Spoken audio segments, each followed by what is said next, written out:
Intoxicating your kiss, intoxicating your lips. Nobody does it like this. I find it hard to resist. Feeling out of control, beautifully so. What's coming over me? It's a total eclipse of rationality. I don't usually say this. I don't usually play this game. Yeah, I know I'm not faded, but it kinda feels that way. I don't usually say this, but I think I should let you know that baby, I don't wanna go.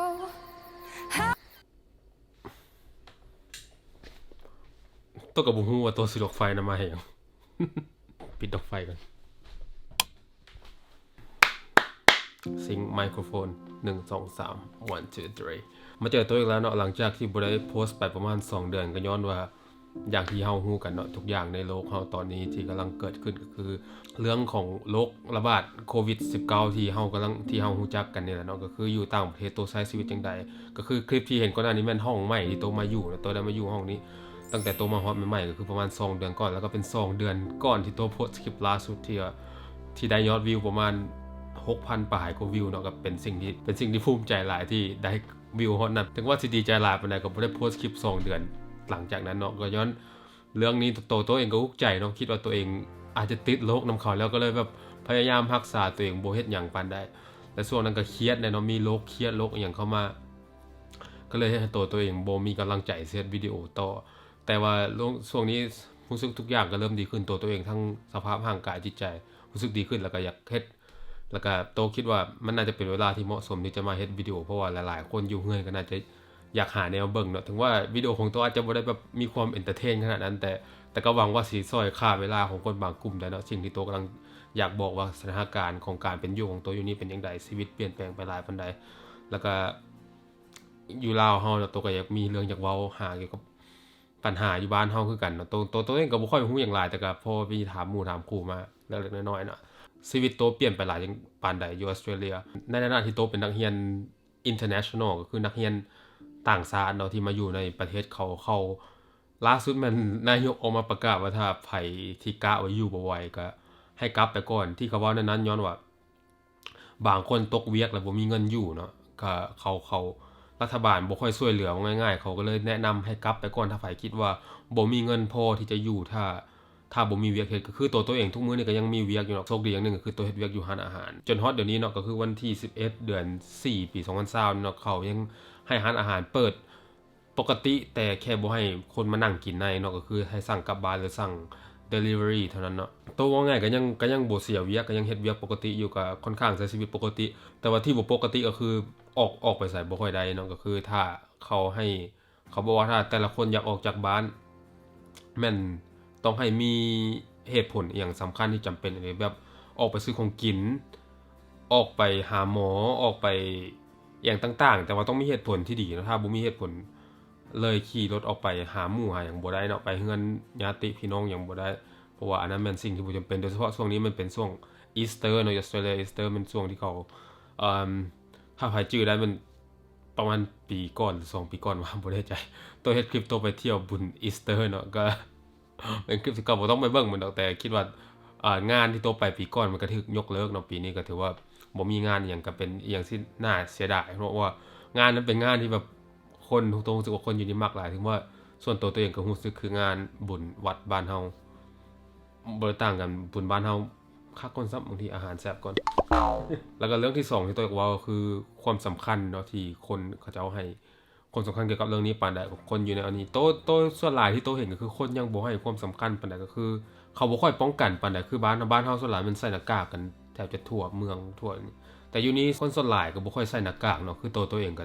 แทบจะบ่ได้ใส่เลยเพราะว่าคิดว่าตัวเองบ่ได้ออกไปใส่ก็เลยบ่ค่อยจะใส่ถึงว่าสิใส่ก็โตก็มักเอามือจับหน้ากากจังซี่นะโตฮู้โตเพราะว่าตอนโตใส่หน้ากากโตมักเอามือจับหน้ากากจังซี่มันเป็นแบบอีหยังที่โตเปลี่ยนยากโตก็เลยตัดสินใจที่จะบ่ใส่แล้วก็บ่ออกไปใส่ดีกว่าคือโตไปแต่บ่อนเฮ็ดเวียกแล้วก็กลับมาเฮือนไปแต่บ่อนเฮ็ดเวียกกลับมาเฮือนก็บ่ออกไปใส่เลยแต่คนก็คือตามห้างร้านอย่างต่างๆเขาก็สิมีจุดแบบเป็นจุดให้แต่ละคนยืนบ่ให้ยืนใกล้กันให้ห่างกันประมาณ 1.5 เมตรก็ถือว่าเป็นอีหยังสิ่งที่ดีตัวเองก็ รู้สึกบ่ได้รู้สึกแบบดีกระดอนะตัวเองก็รู้สึกคือแบบบ่สบายตลอดแต่ใจหนึงก็คิดว่าตัวเองอาจจะคิดไปเองหรือว่าบ่ฮู้หรือว่าอาจจะมีไวรัสแล้วตัวแค่บ่ฮู้ตัวก็มีนะแต่หวังว่าสิเป็นตัวคิดไปเองเนาะแล้วก็มีอีกสิ่งหนึ่งที่คนออสเตรเลียก็จะนิยมกันเนาะคือกระดาษเช็ดกระดาษห้องน้ำเนาะคืออยู่นี้มันบ่มีอันสีก้นคือบ้านเฮาเนาะต้องได้ใส่กระดาษแล้วก็ช่วงนี้มันกระดาษพวกห้องน้ำมันบ่มีขายเนาะหาซื้ออยู่ไสก็บ่ได้ถ้าใครซื้อมาได้นี่ถือว่าสุดยอดแต่ว่าคนทั่วไปคือโตนี่ให้ไปหาซื้อคือสิยากเนาะต้องไปถึกโมงถึกเวลามันอีกส่วนตัวบ่ซีเรียสเนาะที่บ่มีกระดาษเพราะตัวอยู่คนเดียวตัวซื้อมาหน่อยเดียวตัวก็ใช้ได้บ่ดนกระดาษขาดแคลนมาได้ประมาณต้องรู้สึกว่า2 เดือนแล้วที่บอกเท่าที่รู้สึกได้เนาะก็คือตัวเองบ่เคยไปฟ้าวไปซื้อเนาะก็คือตัวซื้อไว้ตั้งแต่ก่อนที่มันสิเริ่มขาดแล้วจนทุกมื้อตัวก็ยังใช้อยู่ยังเหลืออีกหลายก้อยแต่บ้านเฮาสบายบ้านเฮาบ่ห่วงเรื่องนั้นบ้านเฮามีอันซีดก้นสุดยอดตัวก็อยากตัวกับใจนึงก็แอบมาคิดสงสัยเนาะว่าแบบถ้าทุกอย่างมันเป็นจังซี่ไปเรื่อยๆจนฮอดปีหน้ามันสิเกิดหยังขึ้นเนาะก็พยายามคิดแล้วคิดทั้งตัวเองแล้วก็ทั้งคนอื่นหลายๆคนที่ประสบปัญหาโดยเฉพาะปัญหาทางด้านการเงินเนาะที่หลายๆคนบ่มีเวียกเฮ็ดหลายธุรกิจก็ต้มช่วงนี้เพราะว่าติดหนี้หลายอย่างหลายก็วัคซีนสิออกมื้อใดเฮาก็บ่ฮู้เนาะแต่ก็ส่วนมันสิฮอดตอนนั้นก็อยากให้ทุกคนพยายามตอนนี้ก็บ่จำเป็นก็บ่ออกไปไสเนาะก็คือที่สำคัญสุดๆก็การออกไปนั่นไปนี่ของคนเฮาเนี่ยเฮ็ดให้เชื้อมาติดต่อกันก็ตัวเองใจแท้ๆก็บ่อยากไปเวียกเนาะแต่ว่าย้อนมีความจำเป็นแล้วก็อีหยังต่างๆก็เลยต้องได้ไปก่อนช่วงนี้จนกว่าที่เขาสิสั่งปิดอีหลีตัวก็อาจจะบ่ได้ไปแล้วก็จะเอาเงินเก็บมาใช้เพราะตัวกระจายค่าบ้านค่าหยังก็แพงเนาะอยู่ทั้งค่ารถค่าหยังมาใช้ชีวิตอยู่ ก็บ่คิดว่ามื้อนี้มันสิมีหั่นน่ะแต่ตัวก็พยายามลดความเสี่ยงสุดๆก็คือบ่ออกไปไสเลยก็พยายามอยู่แต่ในบ้านถ้าเฮาบ่ออกไปไสมันก็แทบจะ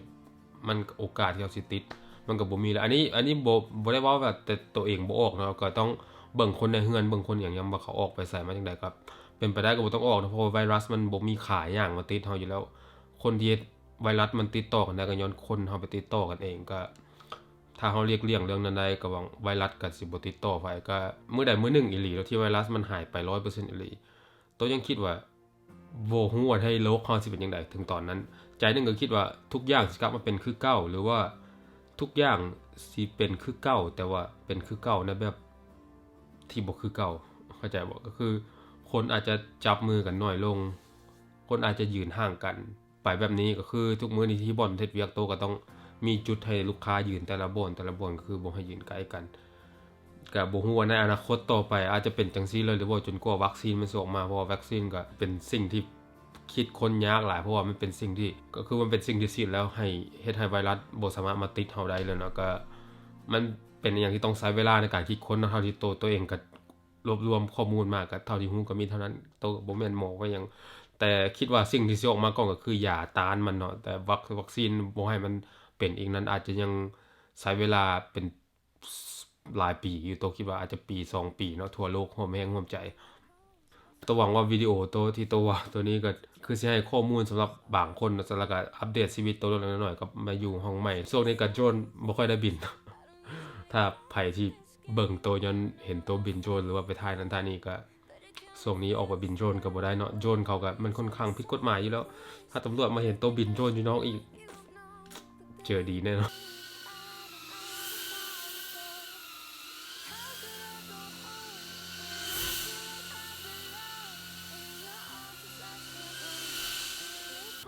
ไว้เจอกันใหม่คลิปหน้าอาจจะมาไวๆนี่แหละเพราะช่วงนี้ว่างสำหรับมื้อนี้ก็เจอกันแล้วก็ขอบ๊ายบายเฉพาะมื้อนี้คือกันบาย